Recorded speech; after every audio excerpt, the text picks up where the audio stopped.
Sa mahihirap, putragis ka speaker, nakakapanik. What? 500 billion, tinalo pa yung budget nung pandemic. What? Nung pandemic, 240 billion. Nung bagyong Yolanda, 167 billion. Tapos yung kay Romualdez, 500 billion. Tapos sasabihin nyo, Martin for President, isipin nyo yun. Budget nung pandemic, tinalo mo. Budget nung Yolanda, tinalo mo. Lahat ng budget nung trahedya, tinalo mo. Kaya bantayan nyo sa 2028, baka sa Switzerland to tumakbo. Sa lahat ng tulong, yung tulong mo yung nakakakilabot. Yung politikong gumagamit ng mahihirap, nakakatakot. Tapos yung mga tanga mong fans, oo lang ng oo, ginagawa mong robot. Kayo yung mga politikong tumutulong pero mas marami yung hakot. Ang strategy nyo, gagamit ng mahirap. Pupunta ng palengke, magpapanggap. Sa lahat ng tulong, yung tulong mo yung hindi ko matanggap. Kung talagang wala kang ginagawang masama, pakapkap. Ano yung logic dito? Pag yung politiko kumuha ng pera, kanino ka magsusumbong? Sa babulgang kay bonggam-bonggam-bongbong? Walang paliligtasin. Lahat tutumbukin dito sa Sumbong-Sumbong kay Bonggam-Bonggam-Bongbong. Ano, diyan ka magsusumbong? Gunggong! Biruin mo yung kawawang matanda na mitas lang ng mangga na kulong. Eh yung politiko pag kumuha ng pera, madalang pa sa patak ng ulan yung nakukulong. Kung may makukulong, lalaya din. Pag naupo yung kapartido nila, ilalabas din. Ultimo mga dating NPA palalayain. Back to zero na naman tayo, tang-inumin. Bakit daw tayo natatakot sa pistok, sabi pa neto? Tayo pa daw natatakot, sira ulo ba to? Bakit kami matatakot, hindi naman yan kumakain ng tao?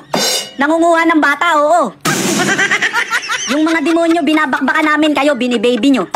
Ikukulong tapos papalayain nyo. Nangangasar ba kayo? Maghanap kayo ng tangang lolokohin nyo. Pasensya na, hindi kami nakikipagkasundo sa demonyo. Yung tulong, tandaan nyo, dalawang klase. May tulong na paimbabaw, puro papoge. At yung totoong tulong, hindi sinasabi. Tapos 500 billion, ayuda? Walang pandemic, sus Mariosip, grabe. Yan yung ayudang first time talaga, super duper extraordinary.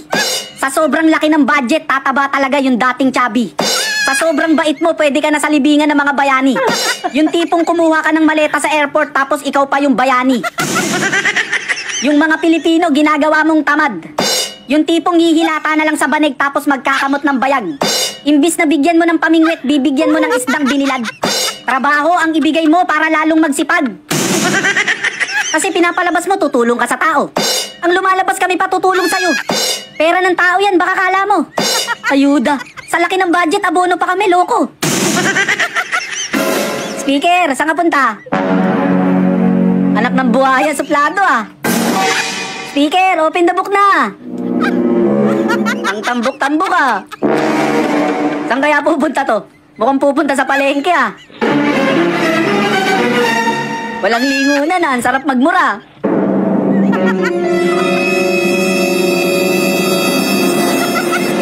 Lang yung buhay talaga to. Tapos sulong ka pa ng sulong ng tsatsya, ultimo pinsan mo nakukulitan na sa'yo. Ako nakukulitan na sa'yo. Yung OFW sa Japan nakukulitan na rin sa'yo. Halos bulagi niyang mata mo sa sobrang kulit mo. Tsatsya ka ng tsatsya, ano bang problema mo? Biruin mo yung Pangulo naging former president ng dahil sa'yo. Ben, ano sabi mong former president siya? Ano ka ba? Huli ka na sa balita. Si President Marcos, former president na.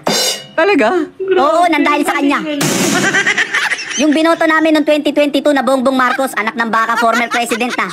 Lahat ng pangako ni former President Marcos, nagbabago na.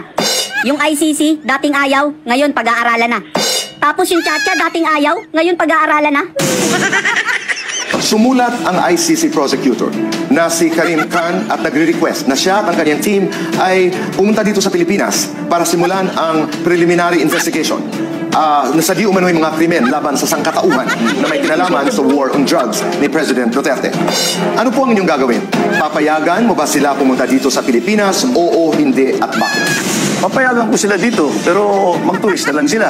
Dahil ang pagkaunawa ko sa ICC, the ICC is there pagka walang judiciary na nag-ooperate sa isang bansa. 1 year later. Pinag-aaralan ng gobyerno ang posibleng pagbabalik ng Pilipinas sa International Criminal Court o ICC. Ayon po yan kay Pangulong Bongbong Marcos. Saksi si Ivan Mayrina. Si Pangulong Marcos na mismo ang tinanong ng media kanina kung anong tingin niya sa inihayang mga resolusyon sa Kamara na humihimok sa gobyerno na makapagtulungan sa investigasyon ng International Criminal Court o ICC sa war on drugs ng Administrasyong Duterte. There is also a question, should be returned under the fold of the ICC. So that's again under study. Papayagan ko sila dito, pero mag-tourist na lang sila. Walang yung buhay talaga yan, no? Alam nyo, kagagawan lato ni Speaker eh. Lahat ng sinasuggest nito sa Kamara, pinag-aaralan ng Pangulo eh. Kaya mali yung OFW na tusukin yung mata nito eh. Dapat inaambalos ng placards to eh. Una, ICC, pag-aaralan. Ngayon, pati Chacha, pag-aaralan na rin eh. But it's not a priority for me. Because maraming ibang kailangan gawin eh. For me, lahat itong mga pinag-usapan, kaya natin gawin na hindi palitan ng saligawan. Hindi prioridad at hindi kailangan. Yan ang pahayag ni Pangulong Bongbong Marcos patungkol sa charter change noong Pebrero. Pero nang tanungin ngayon kung suportado niya ang pag-amyenda sa konstitusyon sa gitna ng muling pagkabuhay ng usaping ito sa Kongreso, tila naiba na ang saloobin ng Pangulo. Well, we're just beginning to study what we are looking at here is the opportunity cost of those who would like to invest here but somehow the laws that derive from the Constitution when it comes to the economic provisions do not allow them to. Kita mo? Sumusunod sa'yo? Walang ya talaga Speaker eh. Paano mo napapasunod yung Pangulo? May hawak ka ba dyang ebidensya or video? Bukod sa pabago-bago, wala nang sariling feelings yung Pangulo. Ikaw, Speaker, namumuro ka na eh. Pagsasabihan kita eh. Ikaw, hindi ka namin binoto, masyado kang paepal eh. Pagkakaalam ko, Marcos yung binoto namin, hindi Romualdez eh.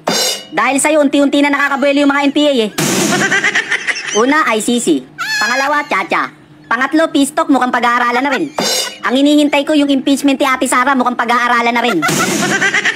Ngayon, sabihin nyo sa akin kung sinong hindi madidismaya. Pwera na lang kung sip-sip tayo ka or manhid ka. NPA, gagawin mong friend, baliw ka ba? Ano, suntukan tayo? Sandakot kayo mga tanga. Ang pakikipagkaibigan, pinipili yan. Yung salitang kaibigan, 8 letra lang yan. Yan ang dapat mong pag-aralan. Ultimo, pagbili mo ng kamatis sa palengke, kikilatisin mo kung anong dadamputin mo dyan. Once na makapili ka ng bulok, yung ibang mga kamatis mo, mabubulok din yan. At yung pagiging mabait, nilulugar yan sa tama.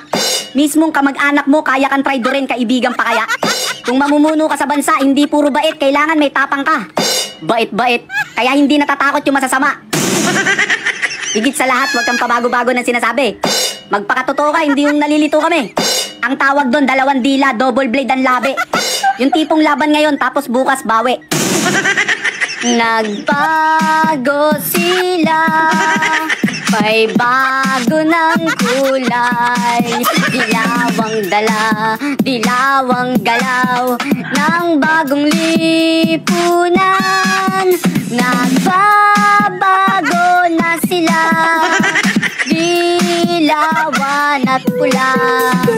Nagtatandem na nga, bagong lipunan. O ano, naasar ka na ba? Hindi pa? O ito pa. Kung gabi nagparty ang lahat at inabot pa ng magdamag, madaling araw nagiinuman, yung Marawi ay inisnaban. At si Franz may pag-asa, at sa pisto kanong ganda. Nagbago sila, may bago ng kulay.